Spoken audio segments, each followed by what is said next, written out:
merasa bahwa kehidupan saya ini bukan ini yang aku mau, bukan ini kenyataannya. Jahil sama kita, melemparkan kencing, kita dibusur lah, dilempari batu lah. Alhamdulillah saya nggak pernah ketangkap oleh Satpol PP. Saya sadar bahwa saya berbeda. Tapi apakah karena perbedaan saya ini, saya harus memutuskan silaturahmi juga dengan antara anak dan ibunya? Saya pernah dibayar itu paling mahalnya 1,5. Paling murahnya 20.000. Saya merasa didiskriminasi sama orang tua sendiri. Ada harga, ada jasa.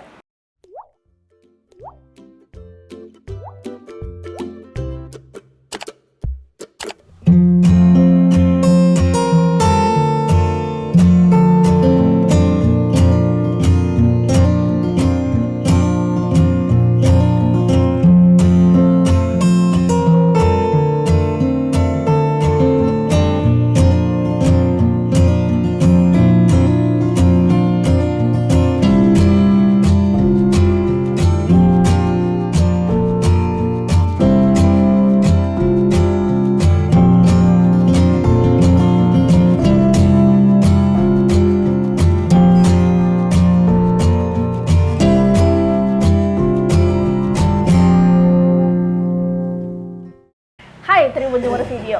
Jumpa lagi bersama saya Desi Triana, kali ini di podcast Tribun Timur. Spesialnya di episode pertama ini kita sudah bersama salah seorang sosok yang menginspirasi saya pastinya, dan mungkin saja bisa menginspirasi para subscriber Tribun Timur. Ini dia, Ibel Syalu. Hai Kak. Hai. Kak Ibel Syalu merupakan seorang transgender yang berasal dari Kota Makassar. Dia akan membagikan kisah inspiratifnya. Tapi sebelumnya, saya ingin memberitahu Anda bahwa saat ini kita sedang syuting di salon sahabat Kak Ibel, yaitu Salon Egy, tepatnya di Jalan Teluk Bayang nomor 25 Kota Makassar. Lucu ya setnya, ala-ala studio banget. Kak Ibel jangan tegang dong. Enggak, kok biasa aja. Boleh dong dikenalkan dulu kepada para subscriber Tribun Timur. Halo, Assalamualaikum. Perkenalkan, nama saya Ibel Syalu, umur saya sekarang 29 tahun. Saya seorang transgender di Kota Makassar. Pasti banyak banget yang penasaran dengan sosok Ibel Syalu. Kenapa bisa menginspirasi saya? Mungkin kita mulai dari seperti apa aktivitas Kak Ibel saat ini?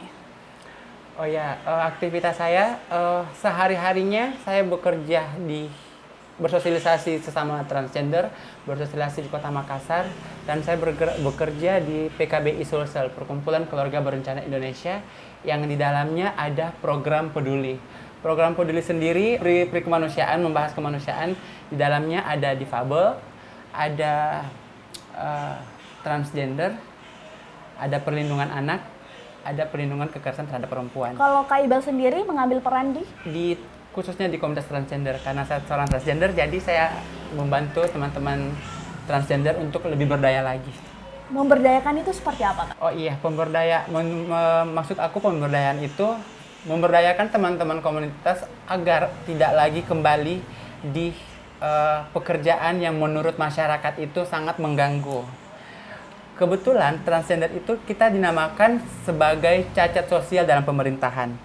Nah, kita di PKB ini memberikan salah satu bantuan yang bekerja sama dengan dinas sosial berupa alat makeup dan hijab agar bisa lebih kreatif lagi untuk tidak melakukan yang masyarakat anggap itu serono. Kayak gitu aja, Mbak. Jadi istilahnya merubah ke lebih baik lagi ya? Iya. Salah satu contohnya mungkin Salon Egy ini juga kebetulan ya? Tempat kita sekarang ini adalah salah satu komunitas yang mendapatkan bantuan dari dinas sosial berupa alat makeup 1 paket dan pasangan hijab. Jadi diberdayakanlah menjadi sebuah salon? Iya, diberdayakanlah sebuah salon. Iya. Wah, keren banget. Selain itu aktivitas dari Kak Ibel sendiri apa? Aktivitas saya seperti sebagaimana orang bersosialisasi. Memberikan edukasi kepada teman-teman komunitas. Ya, saya berbicara komunitas karena saya sendiri adalah komunitas transgender. Jadi saya berbicara seputaran kehidupan saya sehari-hari. Nah, saya juga bergerak di bidang isu kesehatan. Oh iya. Ya, bergerak di bidang isu kesehatan, khususnya di pencegahan dan penularan HIV/AIDS. Nah, saya itu masuk dalam PKBI juga atau di luar dari PKBI? Ya, kebetulan itu di lembaga sebelah, kebetulan berkesinambungan, bekerja sama, dan saya masih peduli dengan teman-teman komunitas terkait kesehatannya sendiri. mengajak teman-teman untuk periksa HIV-nya. Oh ya. Ya, VCT namanya, Voluntary Counseling and Testing. Ya, kalau boleh tahu melihat mungkin di PKBI sendiri sudah berapa lama kalau boleh tahu? Saya kenal PKBI dari tahun 2015, mengikuti kegiatan-kegiatan PKBI itu di tahun pertengahan 2015, dan saya bergabung di PKBI akhir 2018 kemarin. Berarti sudah beberapa tahun lah istilahnya mengenal PKBI ini. Dan melihatnya seperti apa? Mungkin terkait PKBI memandang para transgender di Kota Makassar. Gimana ya, saya membahasakannya itu, saya mengambil contoh kepada diri saya sendiri aja. Mengenal PKBI itu sangat berpengaruh sekali dengan kehidupan saya. Dia sangat mengajak saya untuk lebih sehat, terutama lebih menjaga pola kehidupan saya lebih teratur. Karena di masa lalu saya sebelum kenal program PKB ini, saya tidak lebih dari seorang pekerja seks jalanan. Dan setelah mengenal PKBI? Dan semenjak kenal PKBI, sangat mengubah kehidupan saya lebih baik lagi. Lebih positif, lebih sehat tentunya. Dan pokoknya hidup saya lebih berarti lah. Mungkin ini kita bakal mengulas tentang bagaimana masa lalu kakak sebelumnya. Tapi nggak apa-apa kan? Boleh. Nggak apa-apa. Dan ini yang banyak pasti yang bertanya-tanya. Awal mulanya mungkin kakak merasa berbeda dengan orang-orang pada umumnya itu kapan? Saya merasa berbeda kurang lebih pada saat saya duduk di bangku SD kelas 2. Saya merasa berbeda dengan teman-teman yang lain.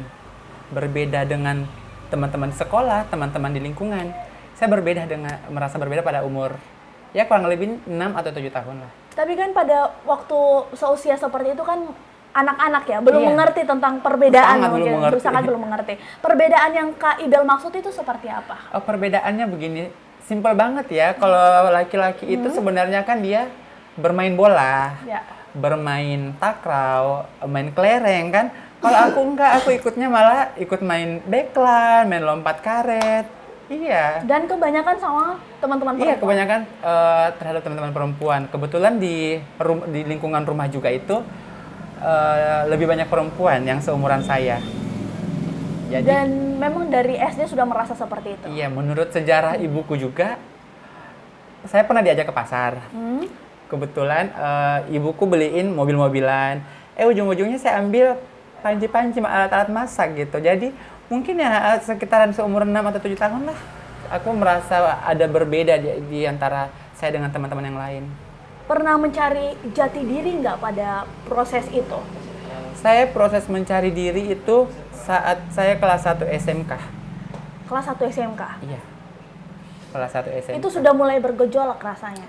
Iya, saya sebenarnya dari SMP saya mulai kagum dengan laki-laki. Oh, jadi sudah ada perasaan? Saat itu saya sekolah di SMP 3 Poso di Sulawesi Tengah. Saya tertarik dengan teman sekelas saya. Pertama karena dia cerdas. Dia ganteng. Jadi saya tertarik dengan dia, kegigihannya untuk belajar itu. Baik. Ya, jadi saya tertarik dengan kok dia beda, dia ganteng banget. Tapi dari perasaan dari Kak Ibel sendiri belum merasa bahwa ada sesuatu yang berbeda dari saya, ada sesuatu yang aneh dari diri saya, atau ada sesuatu yang unik dari dalam diri saya, atau seperti apa? Iya, pada waktu SMP itu di tahun yang sama, saya sudah merasa berbeda karena ketertarikan saya, saya kagum dengan teman sekelas saya itu karena dia ganteng dan pintar.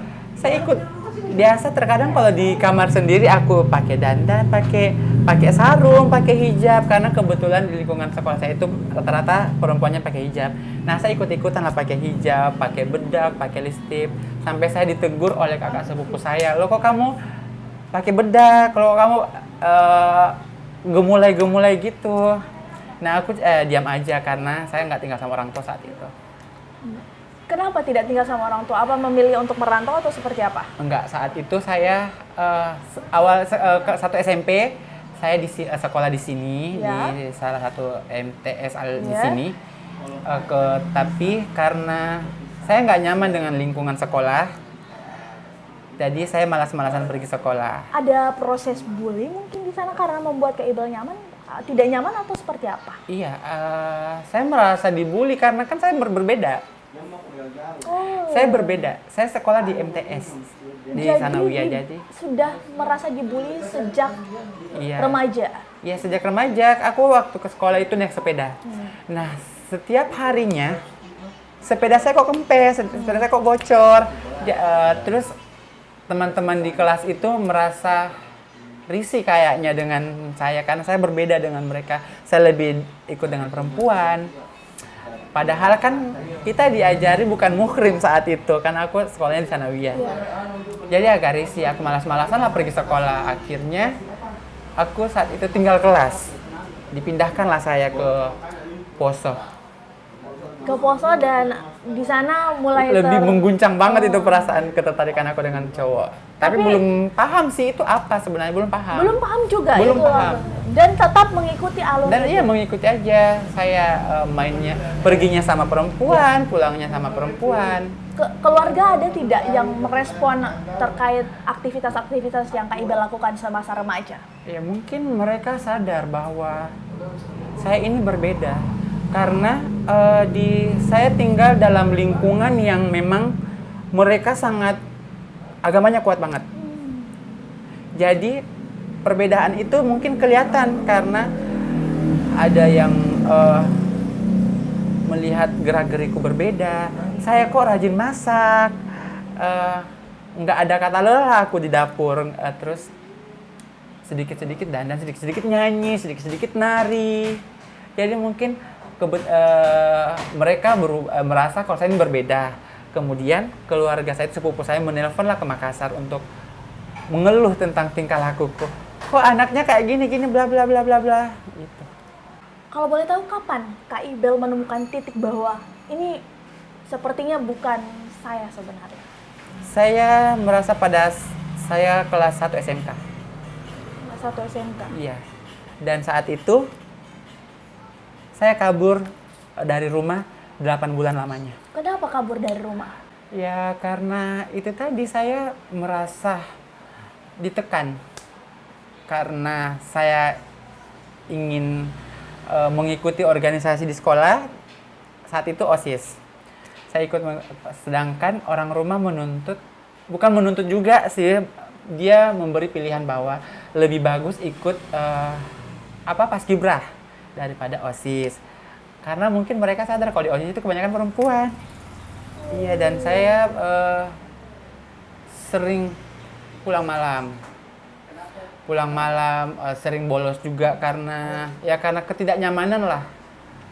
Ketidaknyamanan mungkin karena saat itu saya belum paham adanya budaya patriarki itu. Padahal mau tidak mau dalam rumah itu pasti ada budaya itu, ada budaya patriarki itu. Bahwa laki-laki itu yang berwarna biru, perempuan berwarna pink. Dan saya bukan yang warna biru itu. Saya merasa saya berwarna pink, bukan warna biru itu. Dan akhirnya memilih untuk inilah jati diri saya sebagai seorang Ibel Shalom. Saya kabur 8 bulan. Saya tinggal di rumah teman. Dan kebetulan beliau juga transgender, seumuran saya. Nah, aku ikutlah di beliau. Loh kok ini kayak aku pakai BH, pakai rok pendek, kok aku nyaman banget pakai ini. Berarti memang yang saya inginkan ini saya menemukan bukan dalam rumah. Di usia berapa kalau boleh tahu? Itu 16 kayaknya, 16 tahun. 16 tahun. Bersama teman yang juga seusia yang sama? Iya, seusia yang sama. Apa yang Kak Ibel lakukan selama masa pengkaburan itu? Iya, karena aku nggak bisa ngapa-ngapain untuk menyambung hidup. Ya kita keliling-keliling aja, dekat-dekat sama cewek lah yang pekerjaannya, maaf saya tidak mau mengucilkan suatu profesi ya, karena saya pernah ada di titik itu. Pekerja seks ya, saya ikut-ikutan aja sama mereka, terus aku dikasih biasanya uang pembeli rokok lah, pembeli apalah aja. Nah terus kenal lah dengan cowok-cowok, gitu sih. Aku pakai kayak badut deh, rambutku pendek, gak ada cuma makeup, pakai rok. Jadi kita dapatnya ya segitu-gitu aja, nggak banyak sih, tapi ya cukup lah untuk makan, untuk biaya selama aku kabur dari rumah. Orang tua seperti apa? Orang tua nyari sih, nyari. Aku diceritain sama adikku yang bungsu sama Iya. mamaku. Dulu ada Kak di Pantai Losari itu namanya Pantai Laguna. Nah, dia dapat informasi dari orang-orang sekitar rumah yang sering bermain ke di Pantai Laguna itu bahwa saya ada di lokasi. Nah, mereka datang mencari sekitar jam 2 malam dan itu ada 2 minggu berturut-turut mereka mencarinya, tapi saya nggak pernah diketemukan. Karena di saat dia datang, aku sudah pulang. Itu membawa adikku yang bungsu. Itu diceritakan. Kemudian kalau nggak salah Papa pernah bilang begini. Bahkan aku dimasukin di koran Tribun Timur juga saat itu. Beritanya anak hilang. Sempat masuk. Papa yang bilang enggak, entah itu benar atau enggak ya. Sampai maksud di koran juga sampai dicarinya, Kak. Bawa anak hilang. Dan ketika kakak kembali mungkin dengan perubahan-perubahan kakak yang kakak sudah mulai tampilkan istilahnya secara terang-terangan, apa respon dari orang tua? Saya nggak kembali saat itu. Jadi tidak pulang lagi? Saya nggak kembali. Papa berhasil menemukan saya di rumah teman saya yang tadi saya ceritakan dengan kondisi badanku agak kurus. Saya memakai rok, memakai BH, dan Papa bilang begini, kamu pakai apa itu, lepas itu, pakai jambak-jambak di rumah orang itu, di rumah temanku itu. Papa yang menemukan titikku saat itu. Saya nggak pulang. Kalau saya mau pulang itu mungkin enggak sebelum saya berhasil saat itu ya pikiran saya. Tapi Papa berhasil menemukan saya. Setelah ditemukan itu Kak, dan papanya sampai suruh buka ini, buka itu, kakak memilih kembali untuk pulang juga? Dalam keadaan terpaksa saya ikut kembali daripada saya harus dipukul di depan orang, ribut di rumah orang. Jadi saya ikutlah ke rumah. Ikut ke rumah Bujang 4 saat itu. Mamaku, papaku, adikku saya.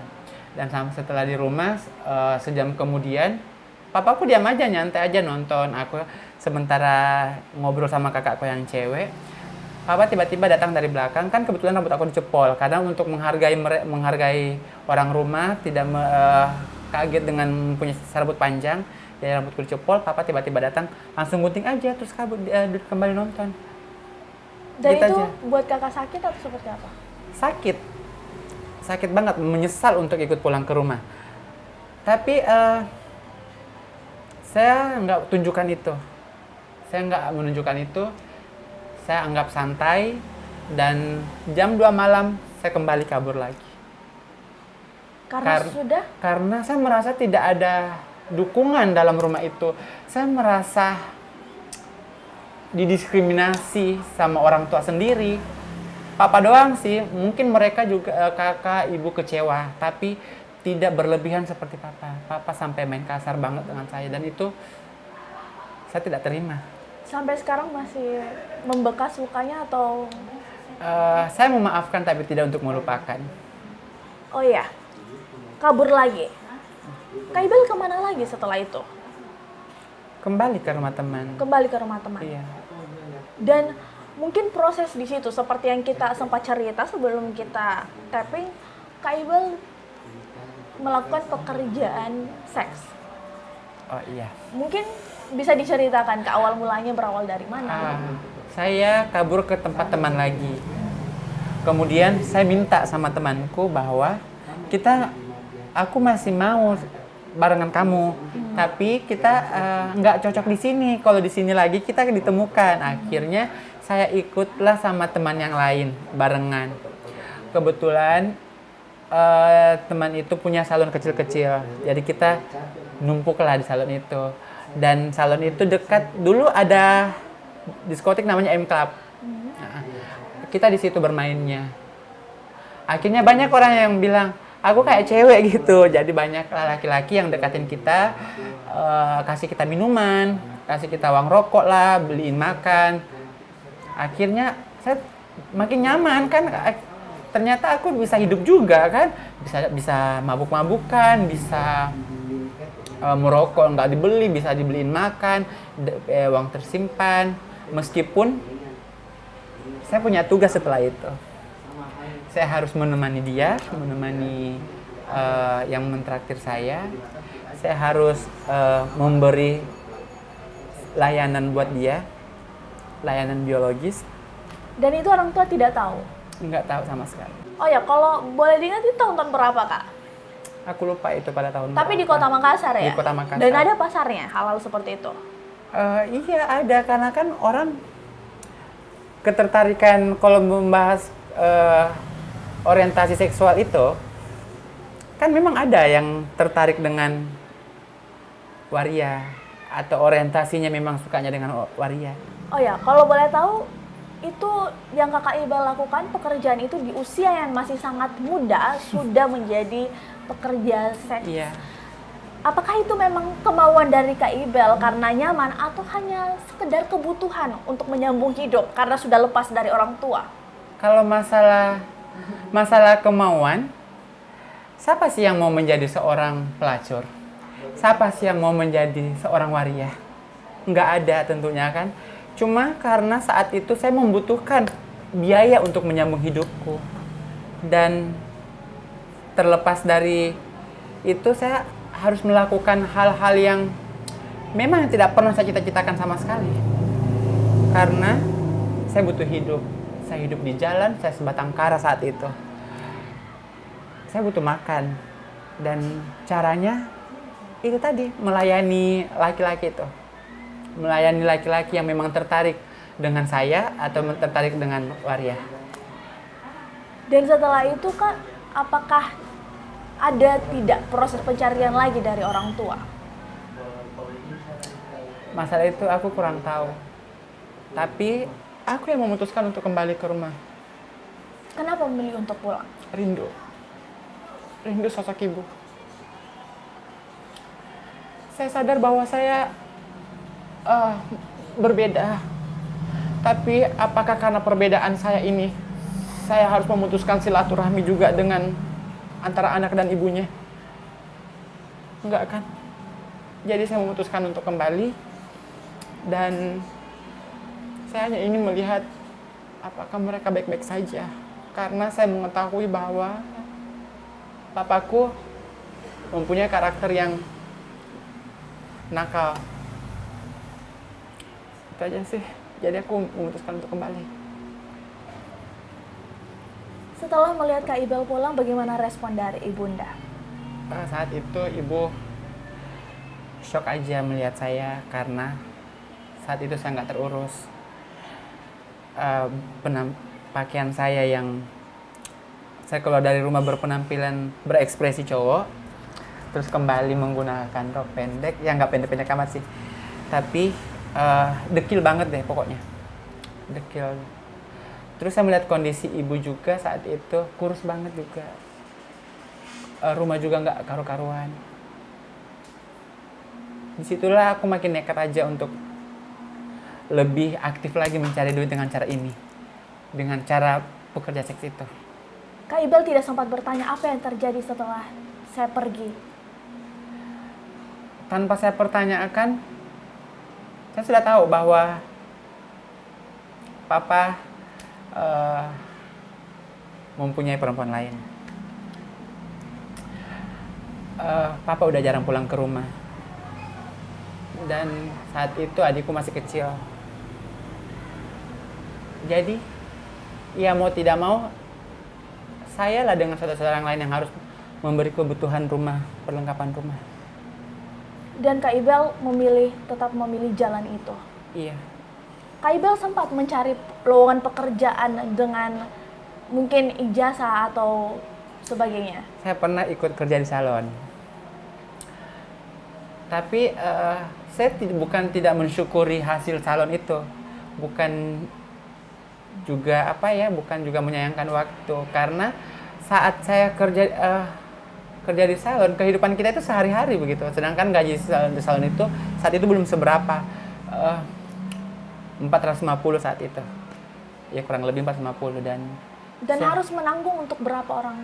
Dan saya harus membiayai kebutuhan rumah, adik saya yang masih sekolah. Tidak sendiri sih, ada kakak-kakak yang lain yang membantu. Tapi saya sendiri yang berpikiran saya harus lebih giat lagi cari duitnya. Saya harus mendapatkan uang lebih banyak daripada penghasilan ini. Dan kemudian saya bertemu dengan salah satu transgender senior. Diajaklah saya bermain ke pangkalan di Jalan Jenderal Sudirman. Apakah yang kakak lakukan itu sudah bercampur aduk dengan perasaan kecewa yang dilakukan oleh ayah kakak? Iya, sangat. Karena selain dari papa, ipar laki-laki saya juga begitu. Jadi saya makin memandang bahwa laki-laki itu sangat bejat, sangat jahat. Saya memandang bahwa laki-laki itu mempunyai dua karakter yang melekat, yaitu pembohong dan menduah. Dan itu selalu abadi dalam pikiran saya sampai detik ini. Dan oleh karena itu saya lebih memutuskan bahwa saya harus lebih giat mencari uang dengan cara memuaskan laki-laki. Dan semakin laki-laki memandang saya rendah, dia membeli harga diri saya. Di situ pula saya makin menggebu untuk menghabiskan apa yang dia punya untuk melengkapi kebutuhan rumahku, melengkapi kehidupanku dan kebutuhan rumahku. Seperti itu. Iya. Dan hal itu sampai kapan kakak terus lakukan? Sampai kapan ya? Saya merubah pola hidupku semenjak dekat dengan PKBI. Saya merubah hidupku semenjak dekat dengan PKBI. Semenjak PKBI memberi saya arahan-arahan yang lebih positif, mengajak saya bersosialisasi lebih dalam lagi, ikut-ikut kegiatannya, dan saya memutuskan untuk bukan berhenti, bukan untuk tidak kembali lagi ke jalan, tetapi proses untuk berubah menjadi lebih baik. Karena banyak hal yang saya buang. Kesehatan saya, tidur saya terganggu. Yang seharusnya jam istirahat aku jam 10, main pagi. Kemudian bahaya-bahaya yang ada di jalan, apalagi Makassar rawan begal. Banyak hal yang saya ubah dari kehidupan yang kemarin semenjak kenal PKBI. Tapi pernah tidak mengalami hal yang istilahnya sangat tidak diinginkan pada saat di jalanan? Oh iya, sering. Seperti apa itu, Kak? Saya pernah dilempar batu. Sama? Anak-anak rese. Pernah dilempar kencing. Berantem sama customer. Banyak. Teman-teman yang lain juga. Dan sampai sekarang seperti itu? Iya, masih ada yang seperti itu. Di antara semua yang terjadi sama Kak, ada tidak momen yang tidak bisa Kakak lupakan? Oh iya, ada. Ada. Itu pada tahun 2013. Saya di kota Surabaya saat itu. Di Surabaya, saya dikejar Satpol PP sekitar jam 11 malam. Saya sampai nyebur ke kali. Kemudian petugas Satpol PP juga ikut nyebur ke kali ngejar kita. Saat itu saya bertiga. Dari sama-sama dari Sulawesi, dan kita dikurung di dalam, saat namanya di Surabaya itu Keputih. Aku digabung oleh banyak orang gila yang kurang waras. Bahkan jadi selnya disatuin tuh? Disatuin. Tapi pada saat itu Kakak masih bekerja sebagai pekerja seks atau seperti apa? Iya. Pekerja seks. Saya bekerja seks di Surabaya dan kita dikejar Satpol PP. Dan kita digabung oleh puluhan orang gila dalam itu. Aku bertiga, dia dari Makassar. Satu udah di surga. Dan dengan secara langsung saya lihat bahwa dalam situ saya sama sekali tidak dianggap. Saat itu saya nyebur di kali, besok malamnya saya sakit. Saya hanya minta beli obat kepada petugasnya. Tetapi petugasnya bilang, iya sabar, ngapain juga sakit. Bikin repot. Nah aku balas lah, kalau nggak mau direpotin, buka pagarnya, aku yang pergi beli sendiri. Tapi tidak ada juga respon yang baik. Aku malah double stigma, malah aku dikurung sama orang gila, dikasih makanannya yang kurang sehat, yang udah bermalam, air minumnya juga nggak sehat, minta obat aja digertak segala macam. Jadi itulah momen yang semenjak bekerja seks, yang selama bekerja seks itu momen yang tidak pernah aku lupa, mungkin sampai mati. Dan itu mungkin jadi pelajaran untuk tidak melakukan hal itu lagi. Mungkin. Karena sampai sekarang saya tidak boleh menutup mata bahwa saya tidak membutuhkan itu. Saya tidak membutuhkan materi atau seksual. Kebutuhan mungkin menjadi salah satu tuntutan utama atau Iya, seperti apa? iya, sampai itu kebutuhan ekonomi itu menjadi tuntutan pertama karena saya sebagai anak saya harus masih berkontribusi kepada keluarga, sedikit banyaknya yang jelas aku berkontribusi. Kedua, saya kan tidak tinggal sama orang tua. Saya sudah 14 tahun nggak tinggal sama orang tua. Saya udah 14 tahun ngekos sendiri.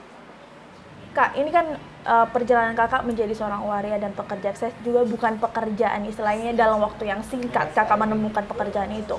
Boleh tahu penghasilan kakak dari pekerjaan seks mungkin tiap malam? Penghasilan tiap malamnya atau per orangnya nih? Per orangnya mungkin. Kakak punya tarif khusus atau seperti apa? Iya, penghasilannya sih gimana ya, penghasilannya itu nggak tentu. Ya kadang lebih, kadang kurang. Atau sama sekali memang kadang nggak dapat. Penentuan tarifnya kakak lihat dari? Penentuan tarifnya sih pasti kita maunya yang banyak-banyak ya, tapi kan tidak semua customer itu mempunyai uang lebih. Berbeda-beda sih. Saya pernah dibayar tuh paling mahalnya 1,5. Paling murahnya 20.000. 20.000? Iya, 20.000. Untuk kenikmatan seperti apa yang kakak dapatkan? Kenikmatan Kalau dari kenikmatan apa segi, sih? kalau Seksualnya dari ya? segi, iya dari seksual. Seksualnya? Kalau dari segi seksualnya, kakak melihat kenikmatannya itu seperti apa? Enggak, saya merasa seksualnya enggak. Saya nggak pernah memikirkan itu. Jadi karena memang dalam pure, pikiran saya itu, saya keluar dengan tangan kosong, pulang tangan berisi. jadi memang pure hanya Iya, untuk mencari duit aja. Kalau pasangan mencari seksual doang, ngapain saya keluar malam? Di lorong aja banyak. Ngapain juga saya harus berhadapan dengan anak-anak begal, sedangkan di lorong-lorong itu banyak. terkait lingkungan mungkin kak, bagaimana memandang seorang Kak Ibel? Lingkungan. Apakah masih banyak yang mendiskriminasi atau memandang sebelah mata atau hanya melihat karena profesi Kak Ibel adalah seorang seperti ini? Oh banyak, double malah. Udah dibilangin bencong, dibilangin sial, karena cara saya berpenampilan dan saya selalu memikirkan, ya saya punya uang. Saya mencari uang sendiri. Bagaimanapun penampilan saya punya duit. Jadi ya setiap jalan bencong, apalagi pakaian saya sangat sorono, pakaian rok pendek lah di siang bolong, ya kan? Makeupnya tebal-tebalan lah. Jadi mungkin secara tidak langsung saya yang mengundang stigma itu. Jadi Kak Ibel sendiri merasa bahwa saya mengundang stigma itu? Baru saya berpikiran beberapa tahun ini, saya mengundang mereka untuk menstigma saya. Yang seputar di Surabaya tadi kan sempat loncat ke kali, dimasukkan sel sama orang gila. Iya. Kalau di Makassar sendiri pernah mengalami hal yang istilahnya sama dengan di Surabaya? Kalau di Makassar sendiri, alhamdulillah saya nggak pernah ketangkap oleh Satpol PP. Tapi justru masyarakat yang jahil sama kita, melemparkan kencing, kita digusur lah, dilempari batu lah. Oh, ada juga beberapa ormas yang pernah menyerang kita, dan teman saya salah satu korbannya sampai berdarah kepalanya. Melihat hal seperti itu, istilahnya ini kan mungkin stigma lagi, sekali lagi kita berbicara tentang stigma. Hal-hal seperti itu tidak menggugah perasaan Ibel bahwa apa sebenarnya yang salah dari saya atau whatever lah. Nah, mungkin bukan cuma aku yang berpikiran seperti itu, mungkin teman-teman waria yang lain juga berpikiran bahwa loh kita salah apa? Loh kita cuma cari duit, iya kan? Kita ngapain? Kita kan nggak gangguin kamu, ngapain kamu gangguin kita? Apa yang salah? Apa kitanya yang salah? Ekspresi kita kah yang salah? Pekerjaan kita kah yang salah? Tapi kan mereka nggak pernah mau duduk bareng sharing bahwa mereka nggak pernah pertanyakan kenapa kita menjadi seorang waria dan kenapa kita bekerja sebagai pekerja seks. Mereka nggak pernah itu, mereka hanya datang melempar kabur, datang busur kabur, gitu aja. Dan mereka tidak mempertanyakan bahwa pernah tidak Kak Ibel mencari pekerjaan istilahnya yang layak dan mendapat penghasilan yang lebih dari itu selain di salon ya, dengan menggunakan ijazah seperti yang saya ceritakan tadi. Nah, kalau mereka datang untuk bercerita, mungkin kita bisa berbicara hati ke hati.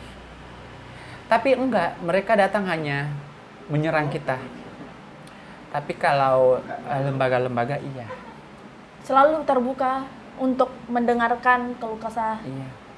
transgender seperti apa. Iya. Kak, kembali lagi kita ke jalan. Ada tidak persaingan harga antara sesama transgender? Persaingan harga gimana ya? Enggak sih menurutku. Kalau saya pribadi enggak sih. Harga itu tergantung kita masing-masing. Itu bagaimana cara kita berhadapan dengan customer ya, dan begitu pula dengan yang lainnya. Kalau persaingan harga enggak sih. Ya rezeki mah sudah diatur. Jadi saling menjaga juga ya, karena Iya, saling sama-sama menjaga. bekerja Iya, malam, saling menjaga. misalnya seperti itu. Oh ya, terkait lokalisasi. Iya. Kalau di Makassar kan terkenal banget tuh Karebosi. Sempat ada beberapa video viral juga. Seorang transgender lah dipermainkan dan didiskriminasi lah istilahnya. Kalau Kak Ibel pernah tidak di nongkrongannya juga di Karebosi ya? Atau di mana? Kalau di Karabosi aku nggak pernah, tapi di sekitar Karabosi iya. Di Jalan Ince Nurdin, Khairil Anwar, Dr. Sutomo, Sudirman. Sekali-kali juga saya main ke Panaikan. Taman Makam Pak. Iya. Saya tahu banget ya. Atau di depan, nggak, kalau aku lagi malas keluar, kita di depan lorongnya yang punya salon ini, di Jalan Kumala. Ya bareng-bareng kita iseng-iseng aja, nongkrong-nongkrong sambil nyari. Kalau ada ya ada, alhamdulillah. Kalau enggak juga nggak apa-apa. Kak? Nyarinya gimana? Ya kita nongkrong aja di jalan, manggil-manggil orang, hai, gitu. Kalau dia mampir dan ACC ya, Harga jadi? harga deal? jadi ya why not? Oh seperti itu. Pernah tidak ditawari istilahnya karena si customer-nya ini tidak punya duit sama sekali, terus Kak Ibel tetap menerima hanya untuk embel-embel kepuasan atau seperti apa? Oh enggak, kalau saya pribadi, oh enggak. Saya sudah, seperti tadi yang saya bilang, saya menanam bahwa laki-laki itu bejat, mempunyai dua sifat yang melekat, pembohong dan mendua. Jadi semakin dia menawarkan saya, semakin saya habisi duitnya. Tapi kalau dia tidak punya, ngapain? Tapi kalau teman-teman yang lain, nggak tahu, itu pribadi mereka. Kalau aku sih enggak, aku selalu berpikiran ada harga, ada jasa. Jadi setiap orang juga punya case yang berbeda-beda. Iya. Seperti itu ya Kak. Panjang lebar kita berbicara tentang perjalanan seorang Ibel Shalom. Dari seorang, Pekerja seks jalanan. mohon maaf nama aslinya Kak? Nama asli saya dari ibu dan orang tua Muhammad Firmansyah Dahsyat Malela. Sehari-harinya dipanggil Iman, tapi lambat daun merekatlah Ibelnya. Merekat Ibel ya. Iya. Itu pilihan dari Kakak sendiri Ibel atau ada yang memanggil Ibel ya saya mau saja dipanggil Ibel karena suka nama itu atau seperti apa? Ibel itu nama sebenarnya nama pernah teman SMP, waktu saya SMP itu ada nama di sekolah sebelah ada namanya Ibel. Kepanjangannya Indah Belinda. Nah, aku pakai Ibel juga, Indah Berlian gitu. Berlian. Jadi Ibel aja sih. Ibel aja sih, aku seneng aja dengan nama Ibel. Dulunya dipanggil apa Kak? Waktu sebelum menjadi seorang Ibel? Iman. Iman. Iya. Iman. Kak, boleh tahu dong bagaimana respon orang tua ketika sudah menerima kakak sebagai seorang Ibel Shalom bukan sebagai seorang Iman? Seperti apa Kak? Respon keluarga, alhamdulillah sekarang sudah menerima saya. Mungkin mereka masih menegur kalau biasanya. Kemarin kan aku ulang tahun 7 Februari ini. Dia selalu, mama bilang begini, kembali ya dengan laki-laki, kembali dengan seutuhnya. Dia nggak bilang laki-laki, kembali dengan yang sesungguhnya. Mungkin dia nggak menegur secara kasar lagi atau suara lantang lagi, tapi mereka menegur saya dengan doanya. Tapi menerima karena beberapa kali, beberapa momen saya selalu ada dalam momen keluarga. Dan kemudian mama juga pernah saat itu PO PKBI mungkin Mbak Ilul juga kenal Merin Sofyan, datang untuk monef saya dan bertemu langsung kepada mama, kepada sepupu saya dan menceritakan bagaimana saya di rumah dan bagaimana orang rumah ke saya. Oh, seperti itu. Iya. Dan perasaan Kak Ibel sendiri setelah diterima di lingkungan keluarga, apalagi Kak Ibel kan ikut juga mencari nafkah. Seperti apa? Perasaan saya setelah keluarga menerima dan mengetahui saya berbeda, kebahagiaan yang tiada mengalahkan, tiada terkira, tidak ada kalahkan lagi, karena itu memang yang saya harapkan, bahwa terimalah saya sebagai anak dan adikmu, terimalah saya sebagai kakak dan adikmu. Tidak ada kebahagiaanku itu tidak bisa diungkapkan dengan kata-kata, karena tiada istana seindah gubuk kita, tiada sandaran seempuk keluargaku. Itu aja. Oke, berhenti sedih-sedihnya karena saya dengar ini Kak Ibel merupakan seorang transgender yang berprestasi. Oh, enggak juga, kali bangga kok, biasa aja. Beberapa kali menang di kontes-kontes waria. Enggak pernah menang. Enggak pernah menang? Enggak pernah. Tapi memberanikan diri untuk mengikuti ajang-ajang itu bukan karena sok cantik ya, bukan karena saya belajar itu bukan karena kita di sekolah aja, karena belajar itu setiap harinya kita belajar, setiap detiknya kita belajar. Makanya saya memberanikan ikut kompetisi-kompetisi yang memang dalamnya ada edukasi. Oh ya, boleh tahu edukasi seperti apa di dalam kompetisi tersebut? Di 2017 itu sebenarnya itu rutinitas Sulawesi Selatan yang pernah dicekal. Itu waria peduli HIV/AIDS dan narkoba. Saya angkatan 2017 dan 2018 saya kembali ikut kompetisi di Jakarta, Transkul, yang membahas terkait SOGSC, budaya patriarki, HAM dan advokasi. Wow, keren juga ya pembahasannya, berat banget dong. Oh ya, kalau boleh tahu Kak Ibel punya relasi, mungkin bahasanya seperti apa ya? Pasangan hidup mungkin, atau seseorang yang spesial dalam hidup Kak Ibel? Punya. Sebutnya apa? Mohon maaf. Sebutnya ya panggilan biasa aja sih, panggilan yayang-yayangan aja. Yayang juga. Mohon maaf, laki-laki perempuan atau? Oh, laki-laki dong. Oh, laki-laki. Iya. Dia saya menganggap dia itu keluarga keempat di bagian hidup saya.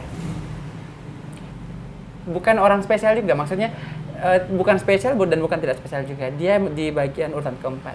Yang pertama, my family, the best friend, Egy Salon, teman-teman komunitas lainnya yang dimana dia adalah bagian dari hidup saya, dan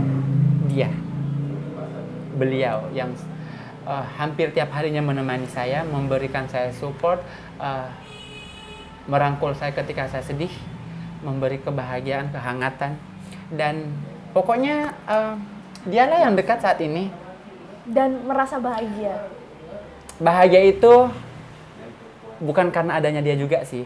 Bahagia itu saya merasa kebahagiaan itu kita yang mencarinya. Kebahagiaan itu kita yang mencarinya. Jangankan sendiri aja kita bisa bahagia ya, apalagi ditemani dengan dia. Kak Ibel, ini mohon maaf bertanya tentang ini. Mungkin ini sangat sensitif sekali saya pertanyakan. Setiap orang akan meninggal. Iya, pasti. Dan saya tahu agama Kak Ibel seperti apa, syariatnya juga seperti apa. Ya. Apakah ada keinginan pada saat, mohon maaf, meninggal akan diperlakukan dengan cara seperti yang saat fisik Kak Ibel saat ini kah, atau seperti apa? Oh iya. Membahas kematian ya. Ya. Saya membahas kematian. Saat mati saya sudah nggak tahu apa yang akan saya lakukan. Mungkin saya akan mengembalikan mati jasadku nanti kepada keluarga besarku dan keyakinan yang mereka yakini. Perbincangan yang sangat menarik sekali bersama Kak Ibel Salu. Terima Satu hal kasih. yang saya tangkap dari Kak Ibel Salu, dengan sosoknya yang begitu kuat dan tegar di tengah stigma keluarga, lingkungan, dia bisa menjadi sosok yang sangat kuat hingga saat ini. Dan mudah-mudahan terus kuat. Amin. Dan pastinya segala sesuatu yang dilakukan oleh Kak Ibel Syalu ini saya yakin sekali punya alasan tertentu, sama seperti mungkin untuk turun ke jalan dan bekerja, memilih pekerjaan itu. Mungkin kita tahu sendiri di negara Indonesia space untuk seorang transgender bekerja mungkin sangatlah minim. Bahkan mungkin nggak ada ya. Bahkan mungkin nggak ada. Iya, Kak benar. Ibel mungkin pernah merasakan seperti itu. Mungkin ada harapan-harapan yang ingin disampaikan kepada pemerintah Kak untuk membuka ruang lagi yang lebih luas lagi kepada waria agar atau transgender untuk bisa lebih bekerja selayaknya, untuk bisa mendapatkan pekerjaan sama seperti orang-orang pada umumnya, atau seperti apa Kak harapannya? Menurut saya sih pemerintah 2 tahun ini menurut saya sudah lumayan bijaknya memberikan sedikit wadah untuk teman-teman transpuan yang dijembatani oleh PKBI, program Peduli dan lembaga-lembaga lainnya yang mau merangkul kami. Tapi saya masih mempunyai harapan sedikit untuk pemerintah memberi sedikit lagi lowongan bagi teman-teman komunitas yang masih melakukan pekerjaan seks di jalan.